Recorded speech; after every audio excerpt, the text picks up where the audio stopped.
مولاي صل وسلم دائما أبدا على حبيبك خير الخلق كلهم. مولاي صل وسلم دائما أبدا على حبيبك خير الخلق كلهم. محمد سيد الكونين والثقلين، محمد سيد الكونين والثقلين والفريقين من عرب ومن عجم. مولاي صل وسلم دائما أبدا على حبيبك خير الخلق كلهم. مولاي صل وسلم دائما أبدا على حبيبك خير الخلق كلهم.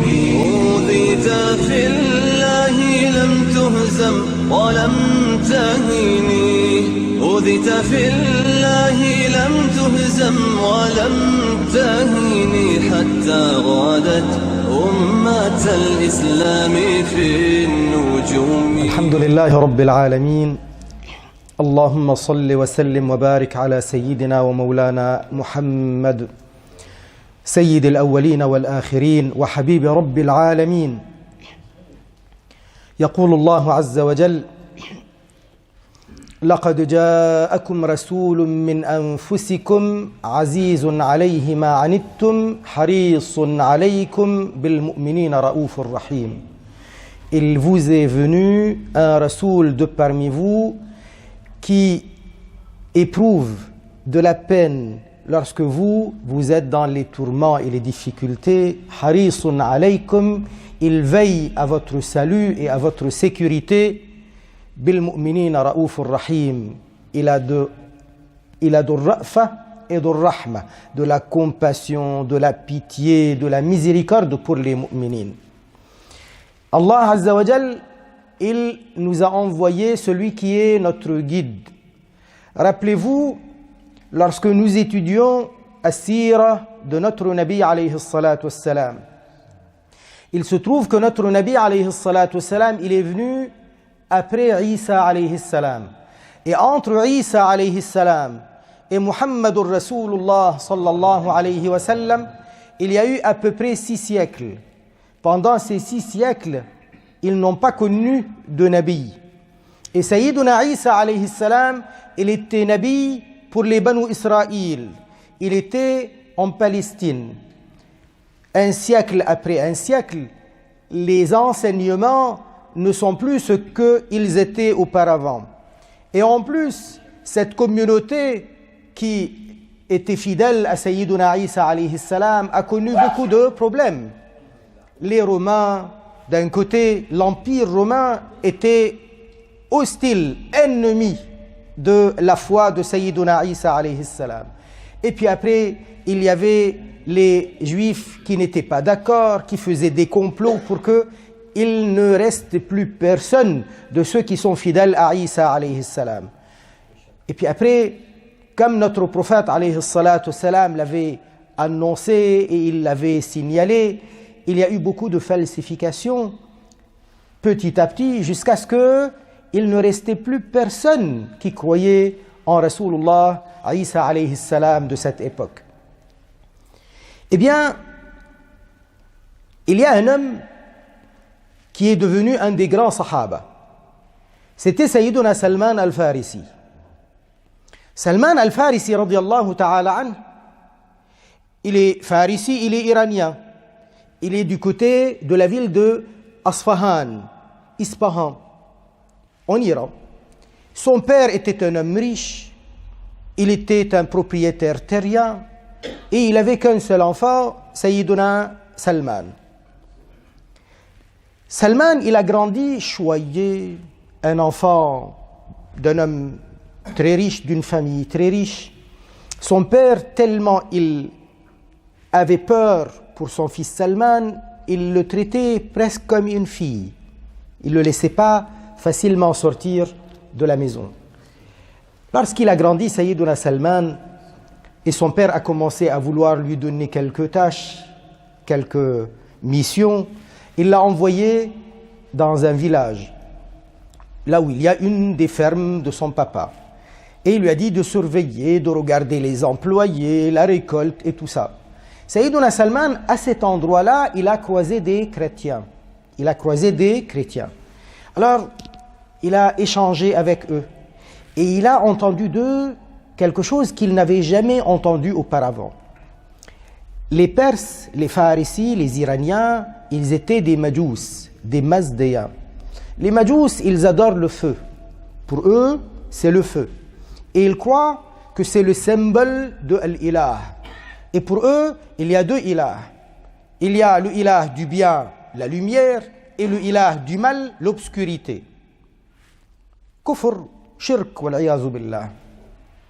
C'est pareil d'ailleurs comme ceux qui sont jahil, ils sont des jahil, et ils croient que Rabbul Alamin, il n'a pas fait le taqdir des amal. Il y en a qui ne croient pas au taqdir de Rabbul Alamin. Nous croyons dans l'iman, wa tu'mina bil qadar khayrihi wa sharrihi, que tu crois au qadar, le taqdir du bien et le taqdir du mal. Tout est taqdir de Allah Azza wa Jal. Qu'il t'arrive du bien, taqdirullah. Qu'il t'arrive du mal, taqdirullah. Tout est prédestiné par Allah. Car Allah Azza wa Jal, lui subhanahu wa ta'ala, lui il sait tout. Avant la création de Adam alayhi salam, avant la création de ce monde, avant la création de Al-Lawh al-Mahfouz, Rabbul Alamin, lui connaît tout. Même ce qui va arriver dans Al-Jannah et dans Jahannam. Tout ça, Rabbul Alamin, lui connaît tout.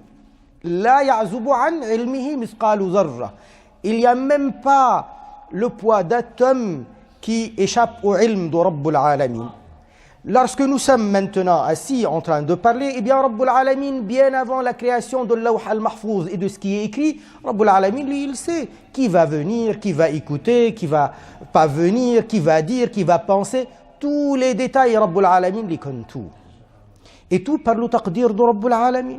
Comme il sait, alors il a fait le taqdir. Le taqdir, c'est créer les choses comme il le sait. Il sait, Rabbul Alamin, que telle chose va arriver. Il le sait. Donc il a créé la chose telle qu'il le sait. C'est ça même le taqdir. C'est quoi le taqdir? Créer les choses comme il le sait. Rabbul Alamin, il sait de toute éternité que Abu Jahl allait dire telle ou telle affaire à Rasulullah alayhi salatu wassalam. Il le sait. Eh bien, il a créé la parole de Abu Jahl. Il a créé l'événement tel qu'il le sait. Ça même taqdirullah. Un tel assis droite, un tel allongé gauche, un tel pensé, un tel ennuyé, tout ça bi taqdirillah. Même le clin d'œil bi taqdirillah, tout par taqdirullah ta'ala. Wa ma tasqutu min waraqatin illa ya'lamuha. Même aucune feuille ne tombe sans que ce ne soit par le ilm de Allah. Donc finalement, ceux-là qui ne croient pas au taqdir, quand on leur dit mais le bien finit d'exister et encore va exister, le mal aussi, qui sont là qui crée tout ça? Allah. Hal min khaliqin ghayrullah? Y a-t-il un créateur khaliq autre que Allah? La ilaha illallah. Il n'y a pas de ilah autre que Allah. Il va dire non, ça c'est ban insan. Ban insan li mauvais, ban insan bon, li crée son propre amal. Ça veut dire comme les Majous. Les Majous croient en deux ilahs soi-disant, un pour le bien, un pour le mal, et ceux-là qui ne comprennent pas le taqdir, finalement, ils pensent pareil. Et c'est pourquoi notre Nabi alayhi salatu wassalam avait dit Al-Qadariyya, ceux-là qui ne croient pas au taqdir, Majousu hadhihi al-umma. C'est les Mazdéens et les Majous de notre umma. Bref, les Majous étaient comme ça, et pour eux le feu, ils ont un temple du feu. Le temple du feu, allumé tout le temps, attisé, parce que pour eux, c'est le symbole de leur ibadat. Salman, il était impressionné par le discours des chrétiens. Les autres parlaient différemment, parlaient du ciel, parlaient de farishta, anges, parlaient de prophètes, parlaient de création, parlaient de hisab, de iqab, de azab, de jannat, de jahannam. Ça, Majous, pas comme ça. Ils ne comprennent rien de ça.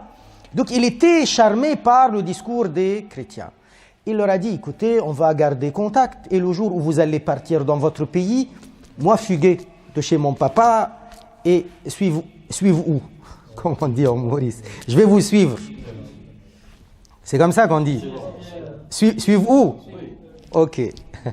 Donc, Sayyiduna Salman, effectivement, il a préparé sa fugue, et il est parti avec ces chrétiens. Il arrive dans le monde des chrétiens. Ça veut dire la Palestine, la Syrie, la Turquie, l'Irak. Il y avait des chrétiens de partout dans cette région.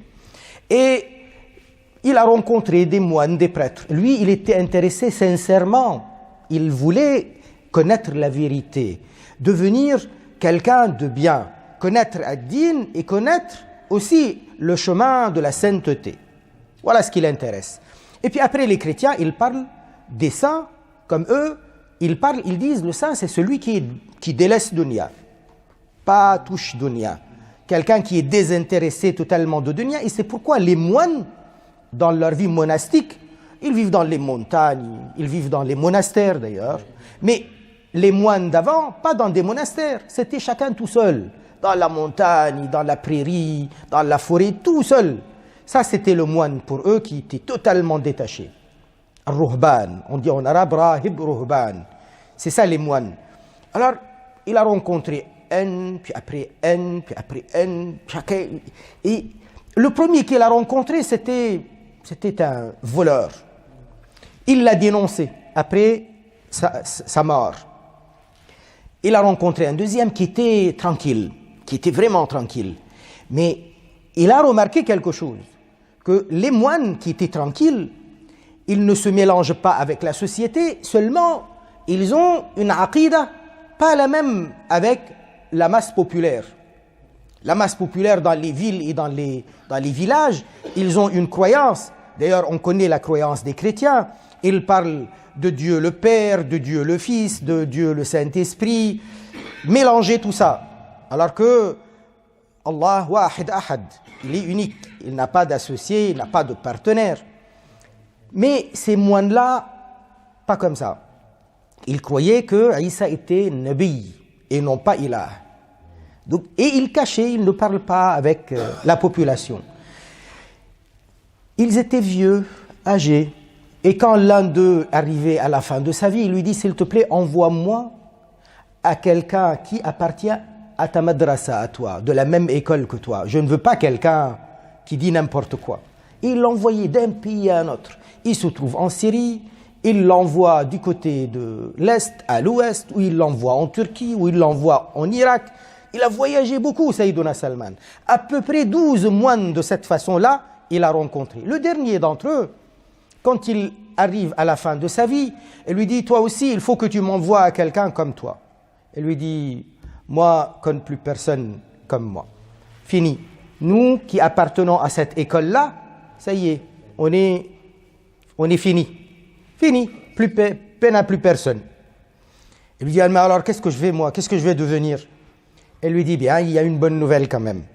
Parce que ça, d'après ce que je vois, d'après mes lectures, c'est le temps de la naissance de Nabiyyu Akhir Zaman, du prophète de la fin des temps. Elle lui dit, il y a un prophète de la fin des temps? Il lui dit, oui. Nabiyyu Akhir Zaman, il est arabe. Nabiyyu Akhir Zaman, il va naître dans la terre sainte des Arabes, Mecca. Et il lui dit, et si tu vas là-bas, tu vas peut-être le trouver. Le moine, il n'était pas très précis. Il connaît à peu près, il sait la terre sainte. Et il lui dit, il va faire hijra dans un territoire plein de forêts et de vergers de palmiers, de dattiers, un nakhl. Et cet endroit, il est d'un côté délimité et de l'autre délimité par deux harra. Qu'est-ce qu'on appelle les harra?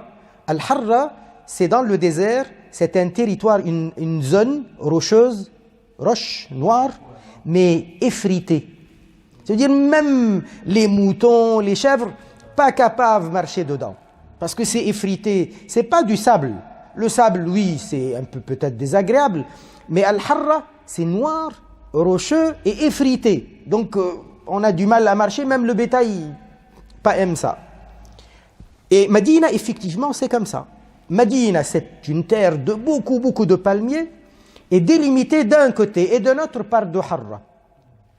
Mais le moine, il ne connaît pas très bien, il n'a pas connu cet endroit. Et lui dit, comment je le reconnais? Alors, effectivement, un nabi, par définition, il a l'excellence dans les akhlaq. Il ne lui a pas parlé de ça parce que ça va de soi. Naturellement, il a les akhlaq, il a la beauté, le charisme, la générosité, tout ça. Pas bizarre parler de ça. Un nabi, forcément, il a les meilleures qualités, les meilleurs akhlaq, la meilleure appartenance, la prestance, tout ça, de côté, évident ça. Mais en plus, qu'est-ce qu'il a de particulier? Il lui dit, lorsque tu lui donnes cadeau, l'y accepter. Si tu lui donnes sadaqa, aumône, l'y pas accepter. Pour lui. Et en plus, il a khatamun nubuwa entre ses épaules. C'est-à-dire, il a comme estampe comme ça, sur l'épaule, entre les épaules, dans le dos, c'est khatamun nubuwa. C'est lui particulièrement. Personne ne peut avoir ça à part lui. Salman, il avait travaillé, il avait gagné une vache, il avait gagné quelques sous. Il est allé voir les commerçants arabes qui venaient acheter, vendre. Il leur a dit, moi, je suis étranger, amenez-moi dans votre pays, dans cette terre qui, pleine de nakhl, pleine de dattiers, où il y a les harra, et moi je vous donne en échange cette vache et les sous que j'ai. Ils lui ont dit, ok. Sur le chemin, ils ont pris son argent, et lui, il est tout seul, il est étranger. C'était des bandits, c'était des voleurs. Ils lui ont dit, tu es notre esclave. Ils lui ont pris son argent et ils l'ont pris lui-même comme esclave. Arrivé en Arabie, c'était pas Médina, c'était plus au nord que Médina. Plus au nord que Médina, bien plus au nord. Mais pareil, il y avait beaucoup de dattiers, ils l'ont vendu à un juif. Et lui, il dit, peut-être c'est là, peut-être c'est là. Il a travaillé, il n'a rien dit. Il n'a rien dit. Jusqu'au jour où son patron, le juif, il l'a vendu à un cousin à lui, mais à Médina.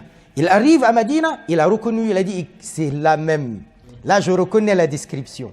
Il a travaillé comme esclave et il est content. Parce qu'il attend l'arrivée de Nabi alayhi salatu wassalam. Seulement, esclave, il ne peut pas aller demander des informations, assister à des rencontres, il ne peut pas.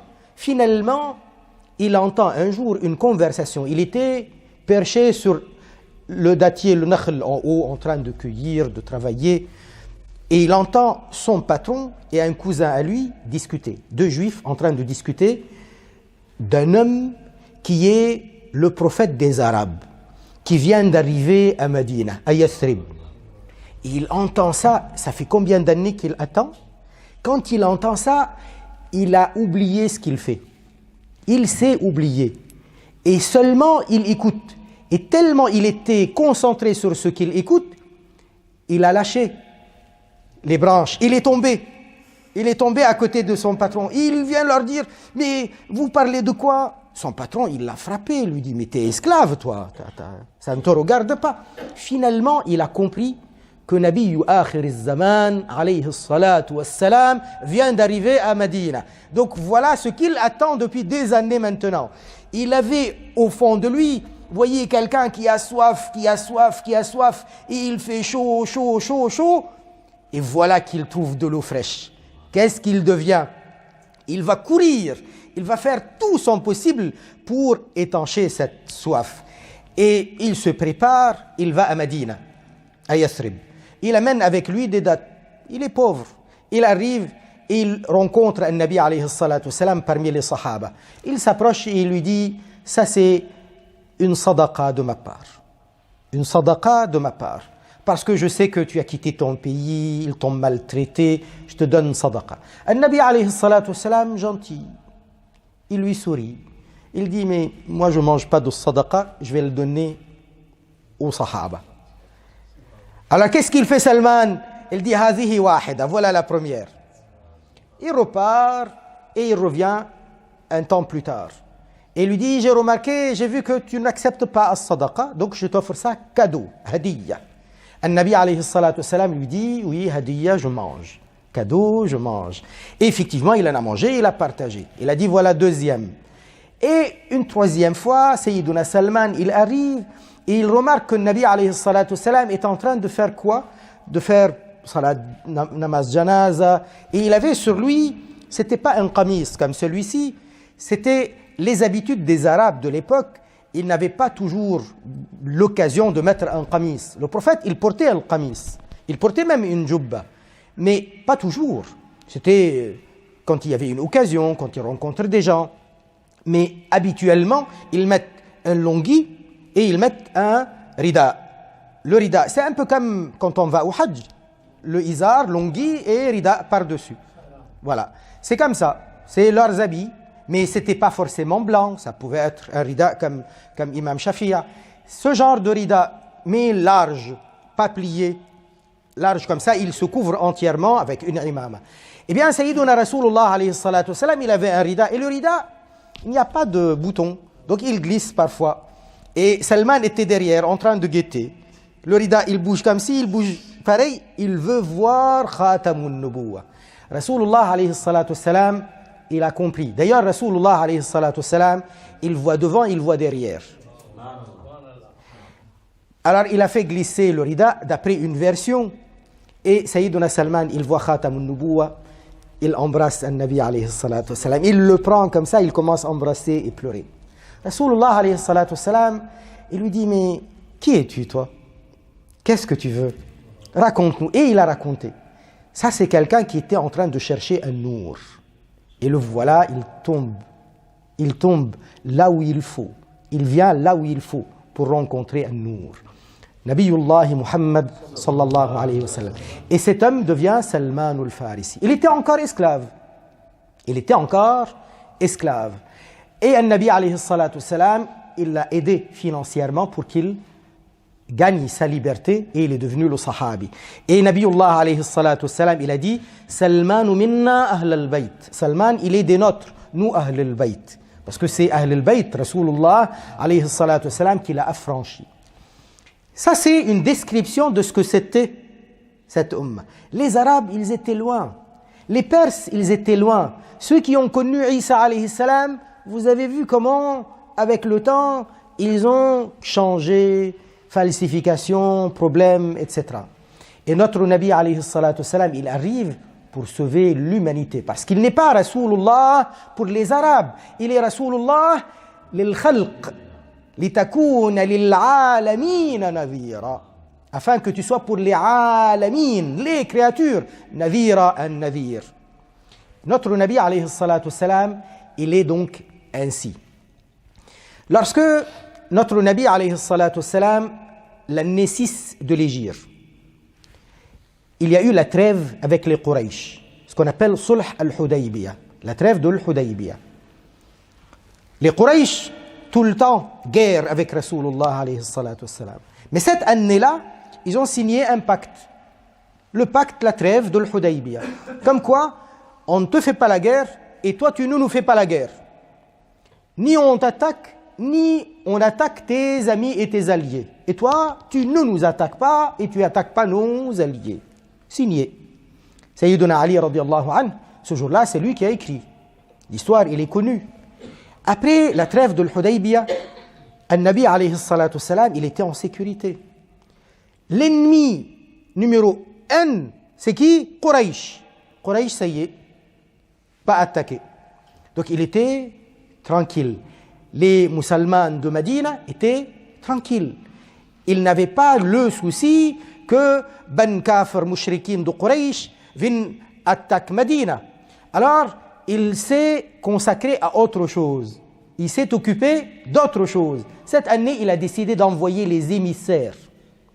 les émissaires, les envoyés de Rasulullah alayhi salatu wassalam, aux différents rois et empereurs de cette époque.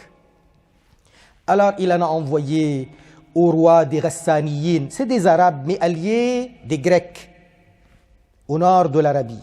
Il en a envoyé au roi de Oman. Il en a envoyé à celui qui était au Yémen.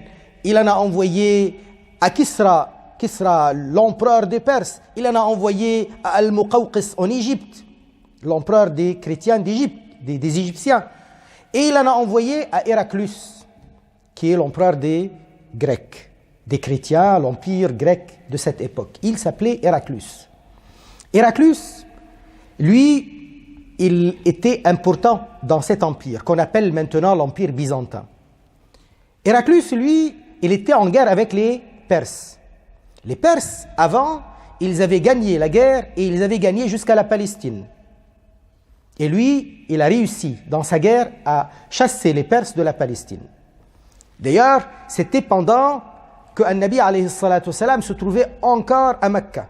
C'est là qu'il y a eu la révélation Surah Ar-Rum. غُلِبَتِ الرُّومُ فِي أَدْنَى الْأَرْضِ وَهُمْ مِنْ بَعْدِ غَلَبِهِمْ سَيَغْلِبُونَ فِي بِضْعِ سِنِينَ. Il y a eu la guerre. Les Perses, ils avaient gagné. غُلِبَتِ الرُّومُ. Les Roums, les Grecs, les chrétiens, avaient perdu la guerre. في أدنى الأرض, dans la terre basse, ça veut dire du côté de la mer morte. وهم من بعد غلبهم, et après leur défaite, سيغلبون, ils vont gagner في بضع سنين, dans quelques années. C'était 9 ans. Et An-Nabi alayhi salatu wassalam se trouvait à ce moment-là où? À Médine. Il venait donc de gagner une guerre importante contre les Perses, des territoires immenses qu'il a gagnés. Alors il a décidé, Héraclus, de venir de la Grèce, de venir en Turquie, de la Turquie arriver dans la Syrie jusqu'à Jérusalem, faire Hajj, pèlerinage à pied, pour remercier Allah pour lui avoir donné la victoire. Pèlerinage à pied. Il se trouvait où? En territoire palestinien, quand il a reçu la lettre de Rasulullah alayhi salatu wassalam. Et Rasulullah alayhi salatu wassalam, dans sa lettre, il dit « Min Muhammadir Rasulillah » Bismillah ar-Rahman ar-Rahim, Alhamdulillahi Rabbil Alamin. Et il dit aussi, An-Nabi alayhi salatu wassalam, Salamun ala man ittaba al-huda. Mon salam, je le donne à ceux qui suivent al-huda, la foi.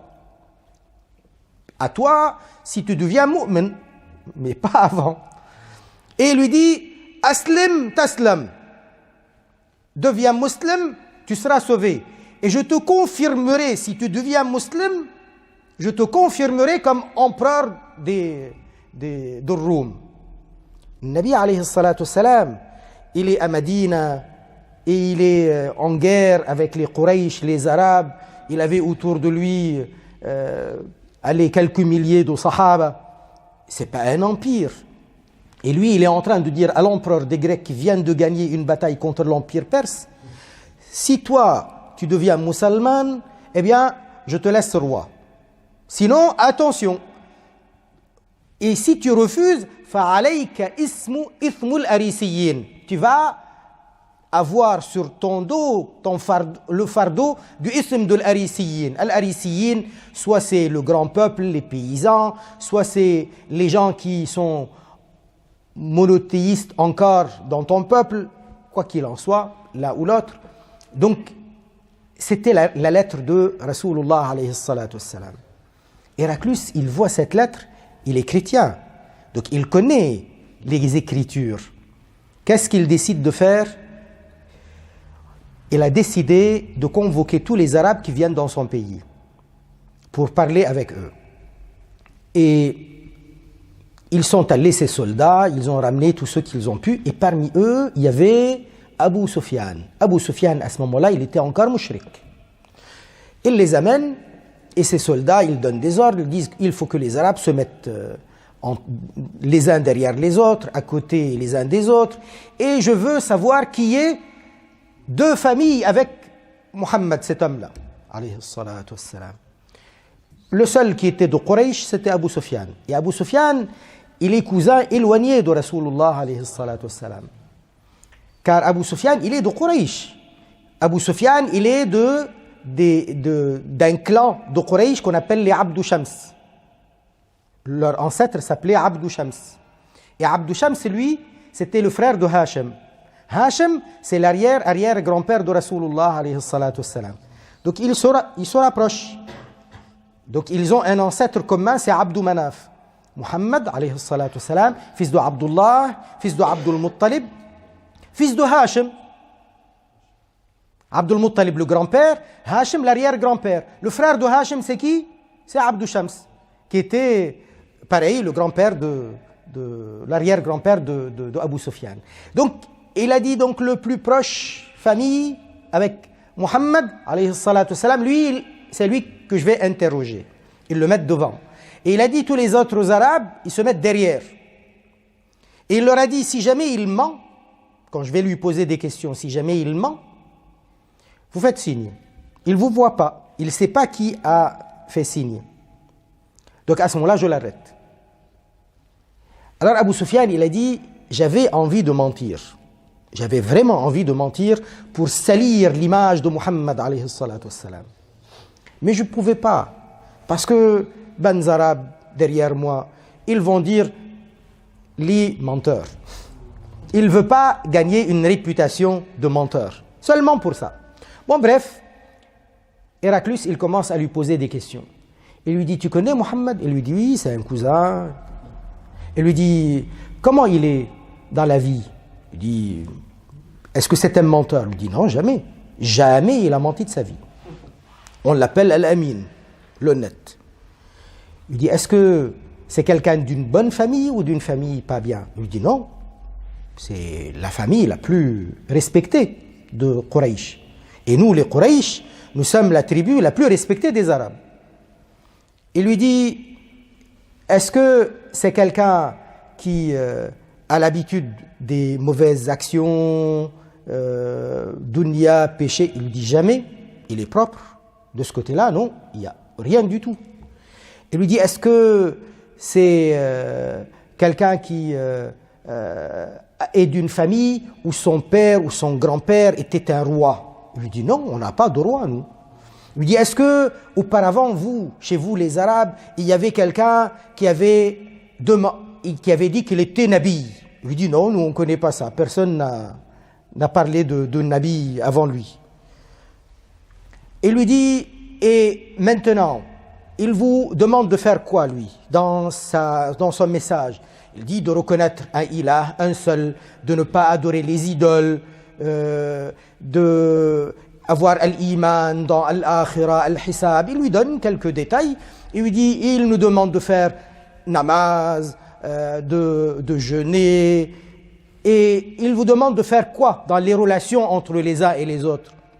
Il dit non. Il nous demande de faire attention à l'orphelin, au voisin, à celui qui est dans la pauvreté. Que des qualités. Il lui dit, est-ce que il vous interdit des choses? Oui, il nous interdit de faire shirk, il nous interdit d'adorer les idoles, il nous interdit la fornication, de s'attaquer à ceux qui sont pauvres, de voler, etc. Que des bonnes qualités, tout ça. Il lui dit, dis-moi, est-ce que c'est quelqu'un qui est suivi par les plus riches ou il est suivi par les plus pauvres? Il dit, souvent, la grande masse, c'est des gens pauvres. Il lui dit, est-ce qu'ils augmentent ou ils diminuent? Il dit, non, ils augmentent. De plus en plus, ils sont nombreux. Il lui dit, est-ce qu'ils le quittent? Il dit, non, ils ne le quittent pas. Plus il l'approche, il reste avec lui. Il lui dit, est-ce qu'il a trahi ses contrats, ses accords?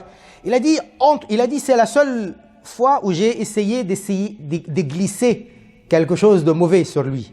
Il dit, là maintenant, on a signé une trêve avec lui. On ne sait pas s'il va tenir parole ou s'il va trahir. Alors, Héraclus, il lui a dit, je t'ai posé la question, qu'est-ce qu'il vous ordonne, qu'est-ce qu'il vous demande? Et tu m'as décrit exactement comme ils disent les prophètes. Adorer Dieu unique, ilah unique, et pas adorer les idoles, c'est les Anbiya. Je t'ai demandé, est-ce qu'avant lui, dans ses ancêtres, il y avait quelqu'un qui prétendait à la royauté, le pouvoir? Je me suis dit, peut-être, c'est quelqu'un qui est à la recherche de regagner le pouvoir de son ancêtre. Mais Péna. Est-ce que chez vous, vous connaissez les Anbiya?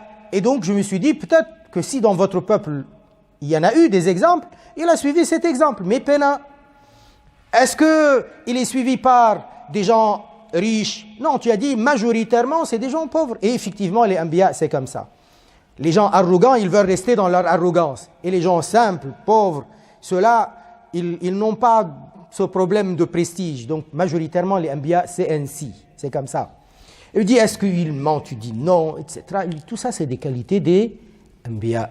Il lui a dit, je vais te dire, si moi maintenant, si à l'heure qu'il est, j'étais Kotli, je vais lui laver les pieds et je vais me baigner avec cette eau. Si moi, je me trouve à côté de lui, je vais lui laver les pieds et je vais me baigner dans cette eau-là. Prendre baraka dans cette eau. Il lui dit, pas seulement, il est en train d'augmenter avec des fidèles. Un jour, son autorité va gagner cette terre-là où je suis en train de poser mes pieds. Si je pouvais le rejoindre, eh bien, je serais un des fidèles proches de lui. D'ailleurs, Héraclius, par la suite, il a essayé de passer le message dans son entourage.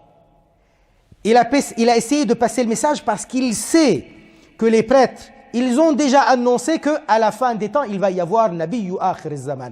Tout comme les moines que Sayyiduna Salman avait rencontrés, il lui avait annoncé cela, eh bien, Héraclius, il était beaucoup plus proche des théologiens, il les connaît, c'est l'empereur. Donc, ils sont proches de lui et ils savent cela. Il a essayé de leur dire, donc on va suivre ce message.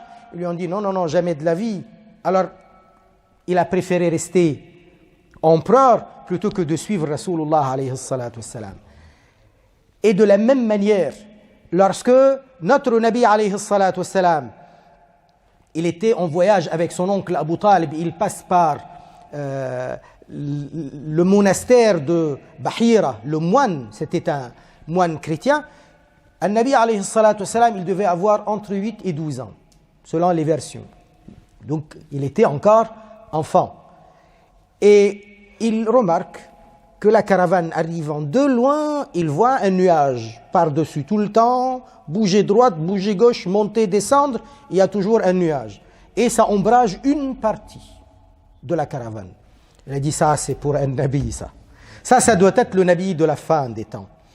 Ils arrivent pas loin de son monastère, lui il est dans les hauteurs. Il envoie ses serviteurs pour inviter les Arabes à manger chez lui. Jamais il les avait invités avant. Parce que lui, méprisait les Arabes, adorait les pierres, et lui, il est chrétien. Il dit, ça c'est des mouchrikines, des jahilines, comment ils adorent les pierres? Mais là, il les a invités, ils lui ont dit, mais c'est bizarre toi, Bahira. Comment se fait-il? C'est la première fois, une fois pas coutume ça, comment tu nous invites? Il a dit, non, cette fois-ci, c'est pour une raison que je connais. Et il voit que le nuage n'a pas bougé. Il leur a dit, il y en a un qui reste en bas. Ils ont dit, mais non, on est tous venus. Il a dit, non, non, non, non. Je suis sûr, vous avez laissé quelqu'un. Parce que le nuage n'a pas bougé. Il est encore en train d'ombrager une partie de la caravane. Alors ils ont parlé, ils ont dit, oui, il reste un gamin, c'est Mohammed, le fils de Abdullah, c'est pas gentil, c'est pas parce qu'il est enfant, on va le laisser. Ils sont allés le chercher. Il l'a pris à part. Il a commencé à lui poser des questions. Il lui a posé des questions sur son quotidien. Comment tu dors? Comment tu te réveilles? Qu'est-ce que tu manges? Qu'est-ce que tu dis? Qu'est-ce que tu fais? Qui es-tu? Des questions du quotidien. Mais les questions du quotidien, le quotidien d'un nabi, rien à voir avec le quotidien de monsieur n'importe qui, ou de l'enfant n'importe qui. Le quotidien d'un nabi, futur nabi, lui, il va être annoncé nabi. C'est pas pareil. Sayyiduna Rasulullah alayhi salatu wassalam, quand il se réveille le matin, il avait les cheveux peignés déjà. Il avait les yeux comme s'il y avait du khul dans les yeux. Un nabi alayhi salatu wassalam, jamais il sentit mauvais, jamais mauvaise haleine. Un nabi alayhi salatu wassalam, rien de mauvais ne sort de lui. Quoi qu'il fasse, c'est propre. C'est toujours sentir bon naturellement. An-Nabi alayhi salatu wassalam, c'est comme ça, c'est un quotidien. Chacun de nous, il a besoin de mettre parfum, parce que transpirer, parce que pas sentir bon, besoin nettoyer la bouche, parce que mauvaise haleine. Nabi alayhi salatu wassalam, jamais ça peut arriver. Enfant, pas enfant, jamais ça peut arriver. L'un de nous, pour n'importe quelle affaire, il a besoin de telle ou telle affaire. Eh bien, notre Nabi alayhi salatu wassalam, naturellement, sa transpiration, c'est du parfum. Donc, il pose des questions sur le quotidien et il va découvrir qu'il s'agit d'un être humain à part. D'un être humain à part. Et puis après, certains disent qu'il a regardé entre ses épaules et il a remarqué qu'il y a quelque chose qui ressemble à un cachet, estampe, Khatamun Nubuwa. Et il lui demande des choses sur son quotidien. Il lui dit, je te fais jurer par les dieux de ton peuple. Ça veut dire les idoles. Ne me dis que la vérité. Et An-Nabi alayhi salatu wassalam, il lui dit, ne me fais pas jurer par ça. Il n'y a rien au monde que je déteste autant. Un enfant de 10 ans, ou de 8 ans, ou de 12 ans. Et il sait ça, au fond de lui, il déteste les idoles, alors que son peuple, les dignitaires, tous ils adorent ces idoles. Comment se fait-il qu'il a une croyance différente à cet âge-là? Il n'est pas influencé alors. Il a aqida haqq déjà. Et encore d'autres détails. Alors il demande aux Quraysh, il leur dit, il est où son papa? Abu Talib, il se ramène. Il avait peur, Abu Talib. Il dit, de quoi il lui parle? Il dit, c'est moi son papa. Il le prend à part. Il lui dit, tu n'es pas son papa. Ce garçon-là, son papa, il est déjà intiqal. Il est déjà intiqal. C'est pas possible. Cet enfant-là, il n'a pas son papa dans Al-Hayat, dans la vie. Il est déjà parti de ce monde. Dis-moi la vérité. Il lui dit, oui, c'est vrai. Son papa, il est déjà intiqal. Moi, je suis son tcha-tcha. Je suis son oncle. Il lui dit, écoute, je te donne conseil. C'est lui, Nabiyyu Akhir az-Zaman. Et si moi, j'ai réussi à découvrir des signes évidents que c'est lui, Nabiyyu Akhir az-Zaman, eh bien, d'autres, dans Ash-Sham, vont remarquer la même chose. Ils vont vouloir lui faire du mal. Alors, s'il te plaît, ramène-le. Ne le laisse pas partir avec toi dans Ash-Sham. An-Nabi Muhammad, alayhi salatu wassalam, entend tout ça. Il entend ça. Qui plus intelligent que Rasulullah Muhammad alayhi salatu wassalam dans le monde? Un enfant de cet âge-là, il a déjà aqida haqq. Il est déjà très intelligent, perspicace. Il garde ça en mémoire. Il sait qu'il est celui qui va être annoncé Nabi de Akhir az-Zaman. C'est vrai, il ne l'avait pas encore reçu, l'annonce. Il l'a reçu au moment où il avait 40 ans. Mais il y a combien de signes comme ça? Même quand il était tout jeune, vers l'âge de 4 ans à peu près, entre 3 et 4 ans à peu près. C'est au moment où Jibra'il alayhi salam et Israfil et Mikaïl alayhi salam sont venus et lui ont ouvert la poitrine, ce que vous dites estomac. Ils lui ont sorti le cœur. Il voit 2 anges en train de farishta, en train de lui ouvrir estomac, lui sortir le cœur, lui laver le cœur, lui remettre le cœur et lui dire, ça c'est de Rabbul Alamin, nettoyer ton cœur, ça c'est l'eau de Zamzam, ça c'est de l'Jannah. Et un Nabi alayhi salatu wassalam, il avait la trace encore. Même quand il a grandi, il avait toujours une légère trace ici. Un Nabi alayhi salatu wassalam, Allah subhanahu wa ta'ala, il l'a envoyé pour sauver ad-dunya, pour sauver le monde. Notre Nabi alayhi salatu wassalam, il est venu et il a annoncé un nour du Coran al-Karim, un nour de la sunna nabawiyya, et il a sauvé l'humanité rien qu'avec ses mots, avec son verbe, avec sa parole, avec son comportement, ses akhlaq, avec ses manières, avec ses mu'jizat, et il a réussi à convaincre. Et ceux-là qui ont été convaincus et qui sont fidèles de Nabi alayhi salatu wassalam, c'est les meilleurs de tous les hommes de tous les temps. سيدنا أبو بكر الصديق، سيدنا عمر الفاروق، سيدنا عثمان ذو النورين، سيدنا علي المرتضى، سيدنا طلحة، سيدنا الزبير، سيدنا عبد الرحمن، سيدنا أبو عبيدة، سيدنا سعد، سيدنا سعيد ibn Zayd, les meilleurs des meilleurs. Et encore Ammar ibn Yasir, et encore Salman al-Farisi, tous ces sahaba-là qui ont été les fidèles de Nabi alayhi salatu wassalam. Les sahaba d'une manière générale, les sahaba, pas seulement bonne partie de sahaba, les sahaba radiyallahu ta'ala an as-sahabati al-kiram, eh bien, ceux-là étaient les témoins de la nubuwah. Ils étaient témoins des mu'jizat de Nabi alayhi salatu wassalam, qui ont porté haut le message de Nabi alayhi salatu wassalam, qui l'ont soutenu. Ceux-là, ils sont nos aînés. Ils sont les ancêtres de notre ummah et envers qui nous devons mahabba, nous devons respect. Ceux-là, ils sont les témoins de la transmission de din. Et c'est comme ça que dinullah, il a gagné de l'expansion de par le monde.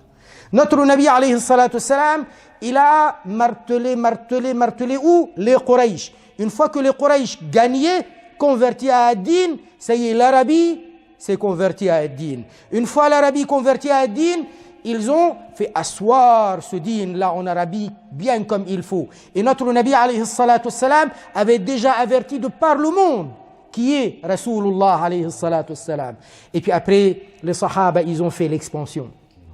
Et nous voilà en Europe, et à Maurice, et en Inde, et en Australie, et partout dans le monde, il y a le nour de Muhammad sallallahu alayhi wa sallam. Allahumma salli wa sallim wa barik ala sayyidina wa maulana Muhammad. Allahumma rabbal alamin a'inna ala ma yurdika anna wa tawaffana wa anta radin anna. Allahumma rabbal alamin أمدنا بأمداد نبيك المصطفى عليه الصلاة والسلام وأحينا على سنته وتوفنا على سنته واجعلنا رب العالمين أبدا ما أحييتنا من الأمناء على دينه ومن أتباعه عليه الصلاة والسلام على سننه وعلى سنته. اللهم رب العالمين ارزقنا رؤيته في المنام هذه الليلة وكل ليلة. اللهم ارزقنا شفاعته. اللهم ارزقنا صحبته حتى نكون أولى الناس به من أمته بعد صحابته وتابعيهم يا أرحم الراحمين. اللهم آمين. وصلى الله على سيدنا محمد وعلى آله الطيبين وصحابته المكرمين. اللهم آمين والحمد لله رب العالمين. سبحان الله وبحمده سبحان الله العظيم.